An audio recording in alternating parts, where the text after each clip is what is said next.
Hi guys, good afternoon.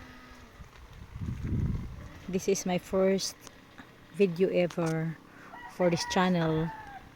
Though meron ng video na naka-upload 4 years ago dahil sa anak kong babae, siya yung nagbi-video tapos ina-upload pala niya sa aking YouTube account. Ngayon officially ako ang gagawa. So ito yung buhay namin dito sa probinsya ng Enrique Villanueva, Siquijor Island, Philippines to be exact. At andito kami ngayon, ito yung para kaming nagka-camping sa kadahilan ng ayan yung mga gamit namin.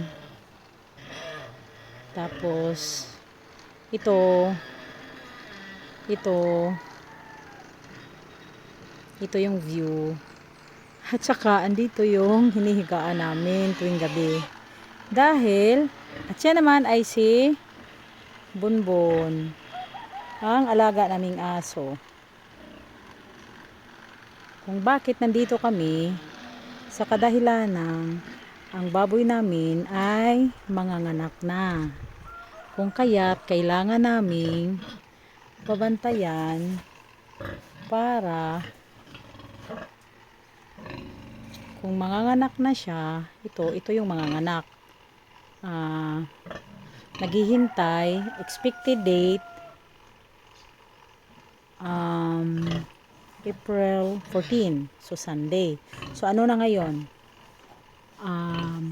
April 11. Tapos ito naman yung isa, manganganak by May, at saka yung isa naman by June. So tatlo pa lang sila. At saka ito, ginagawa lang to ng asawa ko, yung farrowing niya. Dahil wala pa kaming enough budget for good quality type ng farrowing sa piggery. At saka ito temporary lang dahil ita-transfer namin doon sa area na yon. Yung area na yon, yung brown leaves, namamatay na yan dahil ini-sprayhan ng herbicides para bago malinisan. Tsaka ito yung pinaka-surroundings niya. Ito yung farm. Dati, dyan yung mga chicken namin o yung mga inain, yung brown eggs. Tapos, nabili na sila pero may ibang area pa kami na nandun. Ito yung kabuuang lupain. Yan dyan. Tsaka yun nandun. Yung isang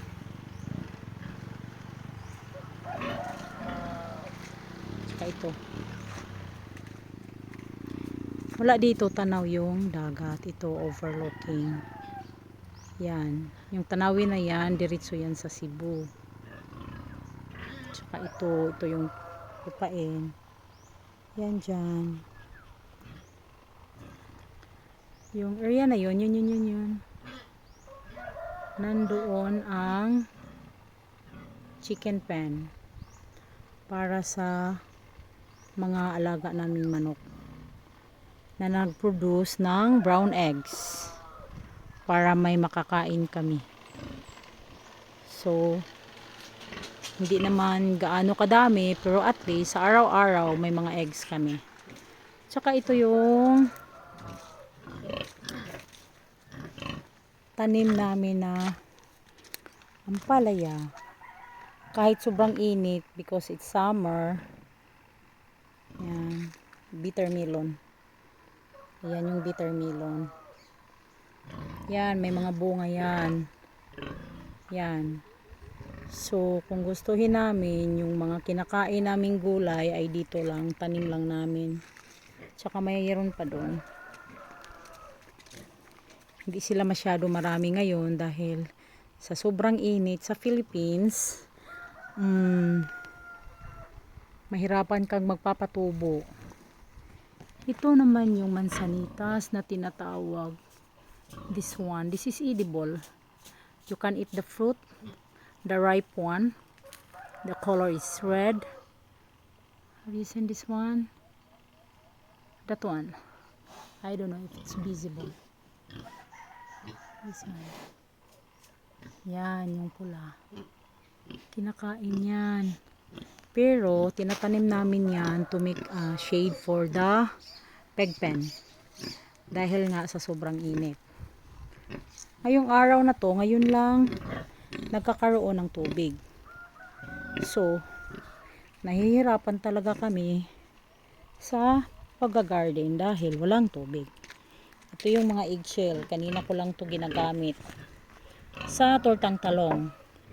Tsaka, binibilad ko siya pagkatapos kong hinuhugasan dahil i-blender ko yan para madudurog at ipapakain namin sa aming mga inaing manok. Yan yung seedling namin sa eggplant. Itatanim namin yan. At saka doon din, meron din kaming tinatanim na azola. Nandun, yung area na yun. Azola plantation. Para ipapakain namin doon sa mga manok. Para hindi kami mabibigatan sa gastusin sa feeds. So, nakakatulong ang mga azola. Yung azola green plants. Azola. Mamaya ito, magdidilig na naman. Kasi ayan, kawawa naman ang mga tanim.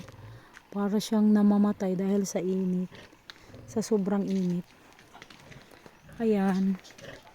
Yung saging namin, kinakain. Nagsasaing kami kanina niyan. Yan. Yan yung tawag ay cardava. Saka itong mga lubi, ginagamit namin yan para pinapakain sa mga baboy. Okay? Yan yung mga empty shell na. Ginagamit din namin sa pagsasaing doon. Ayun yan. Yun yan. Yung saingan. Para kaming nagkakamping dito. Ayan.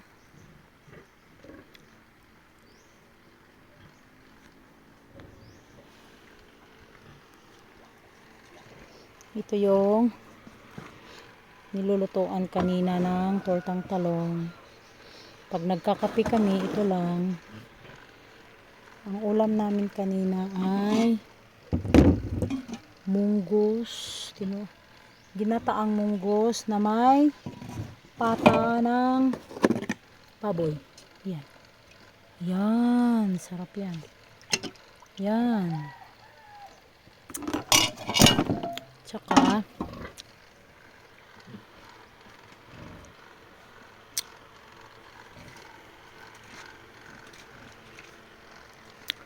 yun lang po hanggat sa susunod. Thank you for watching. Sana makaabot muna ako ng 13 minutes. The required minutes for the YouTube. Kaya lang ang hirap din pala no pag nag-YouTube. Lalo't lalo na baguhan ka pa lang. Ayan yung saging pala namin. Ayan, may bunga na. Ayan, pag nakapag-harvest kami, makakain na kami ng anong klaseng saging yan? Lakatan. Banana tree. That one, the lakatan. Meet my dog, Bonbon. Hello, Bonbon. Bonbon. Say hi. Say hi to our friends. Hello. My name is Bonbon. I am 1 year old and how many months? 11 months. Yan. Napupulot lang po namin yan si Bonbon. Like 1 month or 2 months old. Tapos ang dami pa niyang galis. Tapos ngayon, tingnan mo, ang bait-bait. May kasama na kami dito. Pag sinasabing mag-upo ka lang dyan, upo lang yan. Mabait yan si Bonbon. Kaya pinapangalanan namin Bonbon dahil nung napulot namin yan siya. Bon, tingin ka dito, Bon. Watch. Bonbon. Patulog-tulog man ang gwapo, uy. Tingin ka dito. Napulot lang namin yan. Pinapangalan naming Bonbon dahil nung napulot namin siya nung June 2022, kasama namin yung staff ng DSWD Region 7 na si Bonbon. Tapos si Miss Christine sabi niya, pangalanan mo siya ma'am ng Bonbon. Kaya ayan, kasing laki din siya ni Bonbon, tabatsing. Bonbon! Yan. Mabait yan. Askal lang yan, pero parang may halo siyang breeding na Labrador. Dahil sa tinga niya, nakaganon. Tapos ang bait talaga. Tsaka mahilig maligo. Pag nagpupunta kami doon sa pwesto namin sa lungsod ng Talingting, may pwesto kami doon. Yan, naliligo yan kusa doon sa, malapit lang kasi kami sa dagat doon. Kaya kusa siyang naliligo. Yan. So ito, nandito meron kaming mga tanim na talong. Yan po. Kinakain naming talong kanina na torta, dyan lang namin kunukuha. Dati ang dami ditong tanim na squash or kalabasa. Yan. Dati doon, ang dami niyan. Kaya lang namamatay na sila dahil sa sobrang init. Kaya yan na lang ang natitira. Pero nakakuha kami ng maraming bunga noon. Like halos, iwan ko, like umabot ata ng 5 sako. Tapos binibinta namin ng like 30 pesos or 35 pesos per kilo doon sa lungsod ng Talingting. Kaya minsan nagkapira din kami sa tanim namin. Tsaka ito naman, maganda to. Ang dami nito. Yan. Sili yan. Yan. Pero hindi siya sobrang anghang na anghang talaga. Pero maanghang siya. Ito. This one. Maganda yan. Ayan. Oh. Yan yung malapitan na tingin. Ito. Iwan ko anong klase ito. Basta maganda siya. Meron pag nahihinog to, gagawin ko siyang garlic chili sauce. Gagawin ko. Tapos next time ipapakita ko kung paano yun gawin para makakain o ma-preserve namin. Kasi minsan hindi namin nauubos. Ginagamit lang namin yan siya sa, ayan o, nahuhulog na. Nahuhulog sa baba. Yan, yan, yan. Yan o, ito yung kulay green. Pero, meron din naman kaming mga bell pepper nandun o. Yung bell pepper talaga, sweet bell pepper yan. Hilaw pa. Yan. Kaya, ito, sa susunod na vlog, ipapakita ko ang lulutuin ko na chili garlic sauce ito. Kasi gagawin ko siya kasi madami na oh. Mahinog din dito. Ayan. Ayan. Hope to see you guys sa next vlog para may mapapanood na naman kayo dito at saka update dito sa farm namin. Ito nandyan si Bonbon oh. Ayan, nandyan si Bonbon, nakaupo lang yan. Diyan kami natutulog mamayang gabi, like almost like how many nights na natutulog kami dito, 3 nights na dito. Yan, nilalagyan lang namin yan ng mamayang gabi kasi masyadong maginaw na, tsaka hangin. Lalagyan namin yan ng dingding. yun yung biddings, igagano namin dito, papalibot namin. Tapos dyan, magkakasya na kami. Dyan si Bonbon matutulog sa tabi namin, tapos kami dito sa asawa ko. Yan yung electric pa namin. Wala namang mosquito or lamok. Wala naman gaano. Meron siguro, pero hindi ko nararamdaman dahil nag-aano ako eh. Nagmimidyas. Tsaka, yun lang. Hopefully, maigi yung pagpapanganak ng baboy namin para makagrasya na. Ibig sabihin, magkapira din. Diba? Kasi malaking puhunan din yan. Like, how many months bago siya na buntis. Yun lang po. Ito yung farm kabuuan. Nandun yung pinaka-entrance ng farm na doon. Papakita ko sa susunod kong video. That's all. Thank you. Bye-bye. Thank you guys. Sana mag-subscribe kayo sa channel namin. Tsaka yung channel ko, sa susunod meron akong mga lulutuin. Ganon. Kasi mahilig talaga ako magluto eh.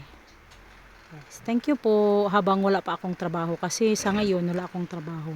Officially unemployed po. Sana mag-subscribe po kayo sa aming channel. Yan yung simpleng buhay namin dito sa bukid. Sa Philippines. Thank you. Bye-bye. God bless.